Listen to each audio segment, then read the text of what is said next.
아멘. 오늘 주신 하나님 말씀 에스겔서 20장입니다. 27절에서 39절까지 있는 하나님의 말씀입니다. 에스겔서 20장 27절에서 39절까지 있는 말씀 우리 함께 한 목소리로 봉독하겠습니다. 그런즉 인자야 이스라엘 족속에게 말하여 이르라. 주 여호와께서 이같이 말씀하셨느니라. 너희 조상들이 또 내게 범죄하여 나를 욕되게 하였느니라. 내가 내 손을 들어 그들에게 주기로 맹세한 땅으로 그들을 인도하여 드렸더니 그들이 모든 높은 산과 모든 무성한 나무를 보고 거기에서 제사를 드리고 분노하게 하는 제물을 올리며 거기서 또 분향하고 전제물을 부어 드린지라. 이에 내가 그들에게 이르기를 너희가 다니는 산당이 무엇이냐 하였노라. 그것을 오늘날까지 밤하라 일컫느니라. 그러므로 너는 이스라엘 족속에게 이르라. 주 여호와께서 이같이 말씀하셨느니라. 너희가 조상들의 풍속을 따라 너희 자신을 더럽히며 그 모든 가증한 것을 따라 행음하느냐. 너희가 또 너희 아들을 화제로 삼아 불 가운데로 친하게 하며 오늘까지 너희 자신을 우상들로 말미암아 더럽히느냐. 이스라엘 족속아, 너희가 내게 묻기를 내가 용납하겠느냐. 주 여호와의 말씀이니라. 내가 나의 삶을 두고 맹세하노니 너희가 내게 묻기를 내가 용납하지 아니하리라. 너희가 스스로 이르기를 우리가 이방인 곧 여러 나라 족속같이 되어서 목석을 경배하리라 하거니와 너희 마음에 품은 것을 결코 이루지 못하리라. 주 여호와의 말씀이니라. 내가 나의 삶을 두고 맹세하노니 내가 능한 손과 편팔로 분노를 쏟아 너희를 반드시 다스릴지라. 능한 손과 편팔로 분노를 쏟아 너희를 여러 나라에서 나오게 하며 너희의 흩어진 여러 지방에서 모아내고 너희를 인도하여 여러 나라 광야에 이르러 거기에서 너희를 대면하여 심판하되 내가 애굽 땅 광야에서 너희 조상들을 심판한 것 같이 너희를 심판하리라. 주 여호와의 말씀이니라. 내가 너희를 막대기 아래로 지나가게 하며 언약의 줄로 매려니와 너희 가운데서 반역하는 자와 내게 범죄하는 자를 모두 제하여 버릴지라. 그들을 그 머물러 살던 땅에서는 나오게 하여도 이스라엘 땅에는 들어가지 못하게 하리니 너희가 나는 여호와인 줄을 알리라. 주 여호와께서 이같이 말씀하셨느니라. 이스라엘 족속아, 너희가 내 말을 듣지 아니하려거든 가서 각각 그 우상을 섬기라. 그렇게 하려거든 이후에 다시는 너희 예물과 너희 우상들로 내 거룩한 이름을 더럽히지 말지니라. 아멘. 홍천에서 단독 목회를 했을 그 처음 서리 전도사 시절에 저희 섬기던 교회는 40년의 역사를 가졌던 제 교회였습니다. 교회는 크지는 않았지만 그러나 여러 목소리를 내는 우리 성도님들이 이제 계셨거든요. 그러다 보니까 하루는 새벽에 엎드려서 하나님 앞에 기도하기를 하나님 우리 이 성도들을 어떻게 하나님 이끌어야 되겠습니까? 하나님 앞에 이제 부르짖고 이제 기도하는데 하나님께서 이제 그때 주셨던 말씀이 이제 아직도 이제 기억이 나요. 그것이 뭐냐면 하나님께서 모세를 떠올리게 하시면서 모세는 그렇게 원망하고 그렇게 불평하는 백성들 40년간 그들을 광야에서 이끌지 않았느냐. 이제 그 마음을 하나님께서 이제 주셨어요. 그러면서 제가 깨닫게 된 것은 그럼에도 불구하고 하나님은 성도들을 사랑하시고 또 목회자로서 성도들을 품기를 원하시는 것이구나 라고 하는 사실을 아주 깊이 깨달아 알았던 이제 적이 있는데요. 오늘 함께 보신 말씀에서도 하나님께서는 이스라엘 백성을 출애굽시키셔서 홍해를 가르시고 그들을 인도하신 것이거든요. 오늘 말씀에도 보시면은 28절 내가 내 손을 들어 그들에게 주기로 맹세한 땅으로 그들을 인도하여 드렸다. 이제 이렇게 말씀하고 계시잖아요. 그렇게 원망하고 불순종하는 그 백성들을 위해 하나님께서는 하나님의 복된 처소를 이제 예비하시고 그들을 이제 인도하신 것이거든요. 그런데 그들은 어떤 삶의 모습을 보입니까? 28절에 보면은 그들이 모든 높은 산과 모든 무성한 나무를 보고 거기에서 제사를 드리고 분노하게 하는 제물을 올리며 거기서 또 분향하고 전제물을 부어 드렸다. 이제 이렇게 말씀하고 있어요. 뭐 모든 높은 산이면 높은 산, 뭐 아주 무성한 나무면 나무, 이제 그것을 다 우상의 도구로 삼아서 그렇게 분노하게 하는 제물이다. 이제 이렇게 말씀하고 계시거든요. 하나님이 그렇게 싫어하시는 그러한 우상의 제물을 올리고 드리면서 그들이 하나님이 인도하신 그 땅에 들어가서 뭐 높은 산이면 모든 높은 산에, 또 무성한 나무면 모든 무성한 나무에다가 완전히 우상의 제단을 쌓고 하나님을 진노하게 이제 했던 이제 것이거든요. 이제 뿐만 아니라 오늘 여기 말씀에 보면은 이렇게 하나님께서 말씀하시잖아요. 31절에 보면은 너희가 또 너희 아들을 화제로 삼아 불 가운데로 지나가게 했다. 하나님께서 그렇게 싫어하시는 그 인신제사까지 이제 그들이 드리게 되는, 이방 백성들이 하는 그 모습을 그대로 쫓아가는 하나님의 백성이라는 사실이 전혀 구분되지 않는 세상 사람들과 똑같은 그러한 모습을 이제 행하고, 나중에는 32절에 보니까 이제 그렇게 얘기하거든요. 우리가 이방인 곧 여러 나라 족속처럼 돼서 아예 목석을 경배하겠다. 이제 이렇게 그렇게 얘기하고 있거든요. 차라리 우리도 이방 백성처럼 되자. 그래서 목석을 경배하자. 이제 이렇게 고백하더라는 것입니다. 근데 하나님께서 32절 끝에 부분에 보시면 너희 마음에 그 품은 것을 결코 이루지 못한다. 하나님께서 이제 말씀하시거든요. 너희들이 그렇게 우상 숭배하고 하나님을 떠나 살려고 하는 그 어리석은 삶, 그거 이루지 못한다. 하나님께서 이제 말씀하고 계세요.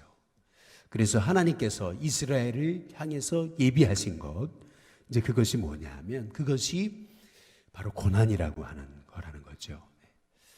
이스라엘 백성을 가나안으로 이끄시기 위해서 하나님은 12명의 정탐꾼을 이제 이 가나안 땅에 보내는 거거든요. 근데 가데스 바네아에서 그들은 10명의 정탐꾼이 가지고 온 부정적인 그 보고로 인해서 하나님 원망하고, 그리고 나중에는 그 긍정적인 보고를 하는 여호수아, 갈렙, 모세를 죽이려고 하는 건 아니겠어요?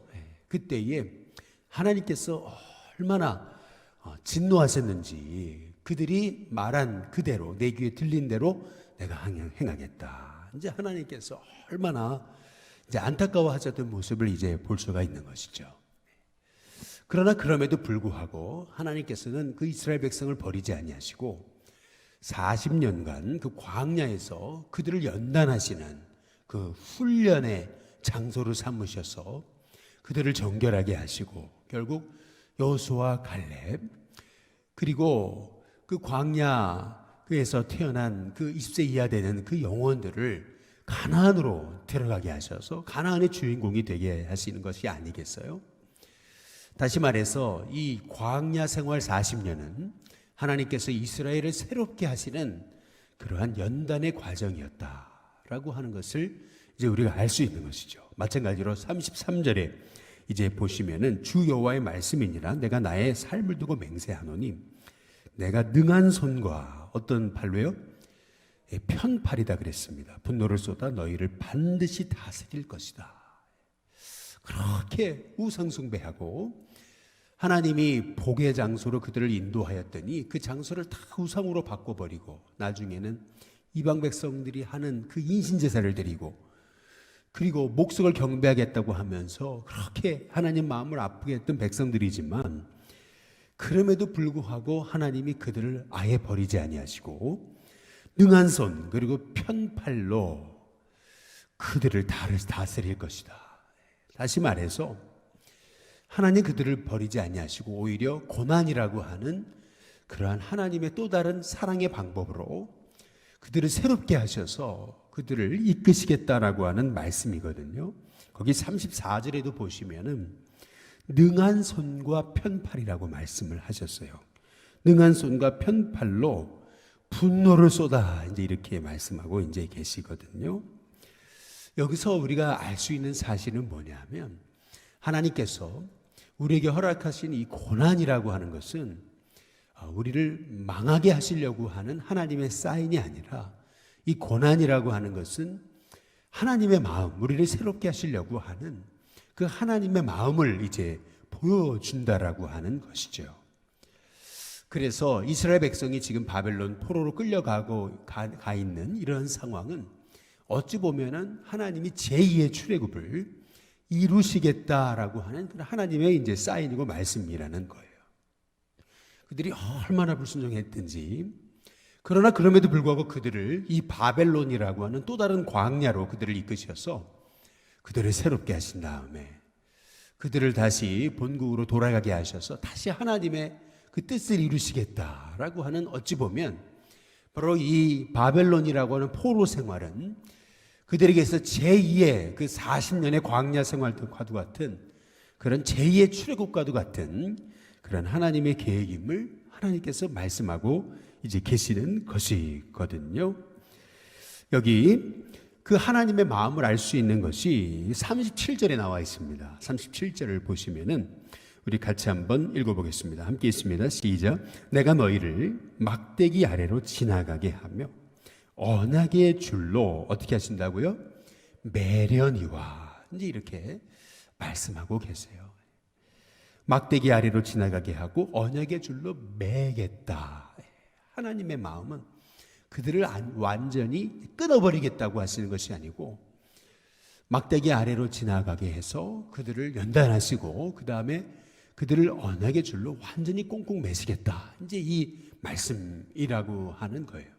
시편에서도 23편에서 다윗이 얘기하는 것처럼 우리가 사망의 음침한 골짜기로 다닐지라도 해를 두려워하지 않을 것은 주께서 나와 함께 하심이라. 주의 지팡이와 막대기가 나를 안위하신다. 이제 이렇게 이제 말씀하고 계시거든요. 지팡이의 역할은 뭡니까? 지팡이의 역할은 잘못 갈 때 이제 이 양들이 낭떠러지 같은 데 이렇게 떨어지거나 발을 잘못 디딜 때 그 지팡이를 가지고서 그들을 끌어내서 인도하시는 거거든요. 그래서 지팡이의 역할은 인도하시는 역할이에요. 그러나 막대기의 역할은 자꾸 벗어나려고 그러거든요. 가야 되는 길에서 벗어나려고 할 때 막대기를 통해서 그들을 징계해서 제자리로 돌아오게 하는 것이 이제 막대기의 역할이잖아요. 마찬가지로 오늘 37절에 내가 너희를 막대기 아래로 지나가게 하며 라고 하시는 말씀, 다시 말하면 이 바벨론이라고 하는 이 포로 생활은 하나님이 그들을 연단하시는 연단의 막대기라고 하시는 이제 그런 말씀인 것입니다. 그래서 이 연단의 막대기란 그들이 미워서 하나님이 심판하시겠다라고 하는 말씀이 아니고 그들을 새롭게 하시려고 하시는 하나님의 그 사랑의 채찍, 새로운 하나님의 계획이라고 하시는 것을 우리가 알 수가 있는 것이죠. 그래서 여기 에스겔 20장 37절의 말씀을 이제 표준세번역에서는 이렇게 말씀을 이렇게 풀어놨어요. 내가 너희를 잘 보살피고 언약을 맺을 것이다. 이제 이렇게 말씀하고 계세요. 여기 막대기 아래로 지나가게 하겠다라고 하는 말씀을 보살핀다라고 하는 말씀으로 이제 이렇게 표현해 놓고 있는 거예요. 하나님의 이 바벨론 포로의 생활은 이 막대기로 그 백성들을 이렇게 어떻게 보면 연단하시는 이 과정은 하나님의 또 다른 보살피심의 이제 역사라고 하는 이제 것입니다. 따라서 우리의 삶에도 때로는 어려움이 오거나 고난이 찾아올 때에 우리는 깨달아야 됩니다. 우리를 망하게 하시려는가? 이것이 아니라 나를 새롭게 하시는 하나님의 제2의 출애굽의 과정인가 아닌가? 나를 연단하시는 과정. 내가 하나님 앞에 바로서지 못해 불순종해서 하나님이 나를 새롭게 하시려고 내 안에 모든 불순물과도 같은 그 죄를 다 뽑아내시고 이제 나를 정결케 하셔서 나를 새롭게 하심으로 나를 점금과 같은 존재로 하나님께 쓰시려고 하나님 나를 연단하시는 것이 아닌가라고 하는 우리가 생각을 갖고 고백을 갖고 고난 앞에서 원망하고 낙심하고 절망하는 것이 아닌 이스라엘 백성들처럼 말이죠. 오히려 고난 앞에서 하나님 앞에 감사하고 오히려 죄를 회개하고 내 삶을 돌이키는 기회로 삼을 때 그 고난은 연단은 막대기로 우리를 보살피시는 삶은 나를 새롭게 하시는 그런 하나님의 축복의 그러한 그 하나님의 과정이 된다라는 사실을 우리가 생각해 보게 될 때 그 C.S. 루이스의 고백처럼 하나님은 이 고난을 통해서 우리에게 소리를 치신다라고 하시는 그 말씀, 이 말씀, 우리가 이 고난을 통해서 나를 향해 소리치시는 새롭게 되라, 너를 새롭게 하겠다. 여기 33절 끝에 부분의 말씀처럼 너희를 반드시 다스리겠다. 능하신 손, 그 펴신 팔로 우리를 새롭게 하시겠다 하시는 이 하나님의 말씀, 이 음성을 우리가 들을 수 있다면은 우리가 당하는 여러 인생의 고난과 역경은 내게 있어서 망하는 기회가 아니고 나를 새롭게 하시는 하나님의 연단의 과정이 이제 된다라고 하는 것입니다. 바라기는 바벨론 포로 생활은 이스라엘 백성을 망하게 하시는 하나님의 그 분노와 미움이 아니라 오히려 내가 너희에게 주는 것은 재앙이 아니라 평안이요 미래의 소망을 주려 하는 것이다 라고 예레미야 선지자를 통해서 주셨던 말씀처럼 이 고난의 이 자리는 오히려 우리를 평안하게 하시고 우리에게 소망을 주려 하시는, 새롭게 하시려고 하시는 하나님의 또 다른 사인임을, 사랑의 사인임을 우리가 생각하면서 오히려 이 고난의 이 자리 앞에서 감사하고 회개하고 돌이켜 하나님의 뜻에 순종함을 통해서 저와 여러분이 새롭게 변화되고 하나님 앞에 쓰임받는 참 복된 하나님의 종들이 다 되시기를 주님의 이름으로 축복합니다.